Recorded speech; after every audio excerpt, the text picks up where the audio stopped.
கோவை மக்களே, அவினாஷி ரோட்லயே அட்டகாசமான வீட்டு மனைகள். கோவை டு அவினாஷி என்கேச்சிலேயே 3 ப்ராஜெக்ட் கிட்ட நம்ம ராரியா ப்ராப்பர்ட்டிஸ் வச்சிருக்காங்க.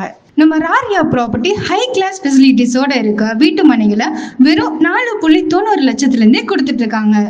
அது மட்டும் இல்லைங்க, பிரம்மாண்டமான ஆர்ச், 8 feet காம்பவுண்ட் வால், ஒவ்வொரு சைட்டுக்கும் இன்னும் jewel pipe connection, EB connection, under ground power cable, solar powered street light, high speed internet, 24 மணி நேர கண்காணிப்பு கேமரா, சிறுவர் பூங்கா, வாக்கிங் ட்ரக், எல்லாமே டிடிசிபி அண்ட் ரெரா அப்ரூவ்டு பெற்ற வீட்டு மனைகள். நம்ம இடத்துக்கு மட்டுமே 70% லோனும் பண்ணி கொடுத்துட்டு இருக்கோம். லேண்டை வித்து கன்ஸ்ட்ரக்ஷனோட மூவ் பண்றவங்களுக்கு 85% வரைக்கும் நம்ம லோன் மூவ் பண்ணி கொடுத்துட்டு இருக்கோம். இன்னும் எங்க வெயிட் பண்ணிட்டு இருக்கீங்க? வாடகை வீட்டுல இருந்து உங்க சொந்த வீட்டுக்கு வர இதாங்க சரியான சாய்ஸ்.